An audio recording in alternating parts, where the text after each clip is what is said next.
जय श्री कृष्ण। आप सभी का हमारे YouTube चैनल पर हार्दिक स्वागत है। आज की इस वीडियो में आप सभी सुनेंगे माघ मास महात्म के 10वें अध्याय की कथा। तो आइए सुनते हैं।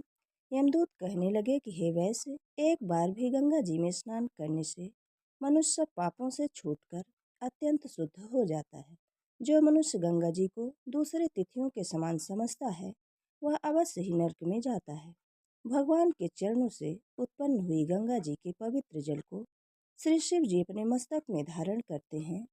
वह ब्रह्मा जो संदेह रहित प्रकृति से अलग और निर्गुण है, ब्रह्मांड में उसकी समानता किसी से नहीं हो सकती है। गंगा जी का नाम हजारों योजन दूर से ही लेने वाला नरक में नहीं जाता है, इसलिए मनुष्य को अवश्य में भी गंगा जी में स्नान करना चाहिए।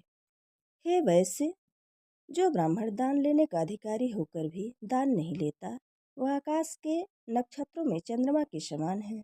जो कीचड़ से गौ को निकालता है, जो रोगी की रक्षा करता है या जो गौशाला में मरता है वह आकाश में तारा होता है।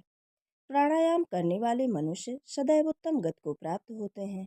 प्रातः के समय स्नान के पश्चात जो 16 प्राणायाम करते हैं वह घोर पापों से बच जाते हैं। जो पराई स्त्री को माता के समान मानते हैं वह यम की यातना को नहीं भोगते। जो मन में भी कभी पर स्त्री का चिंतन नहीं करता वह दोनों लोकों को अपने अधीन करता है। जो पराये धन को मिट्टी के समान समझता है वह स्वर्ग को जाता है।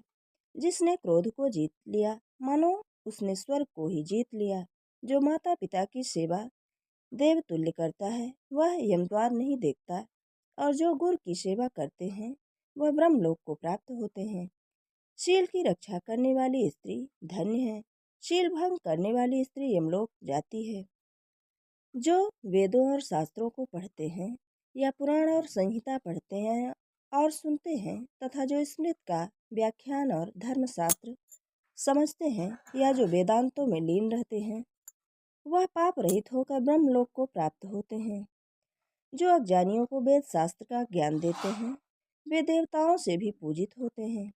यमदूत ने कहा कि हे वैश्य, श्रेष्ठ यमराज ने हमको वही आज्ञा दे रखी है कि तुम किसी वैष्णव को मेरे पास मत लाओ।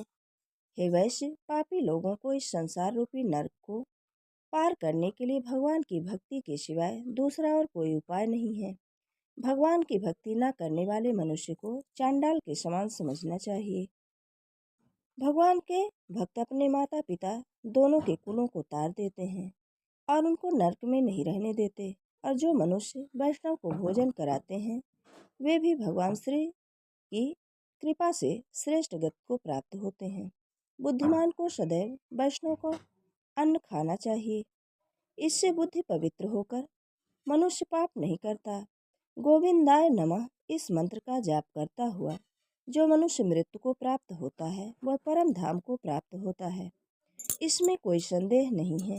तो ओम नमः भगवते वासुदेवाय 12 अक्षर मंत्र का ओम नमो नारायणाय अष्टाक्षर मंत्र का जाप करता है उसके ब्रह्म हत्या इत्यादि बड़े पाप भी नष्ट हो जाते हैं। ये थी माघ मास महात्म के 10वें अध्याय की कथा। अगर हमारा ये वीडियो आपको अच्छा लगे तो लाइक ज़रूर करें और मित्रों के बीच में शेयर करना बिल्कुल ना भूलें। जय श्री कृष्ण। धन्यवाद।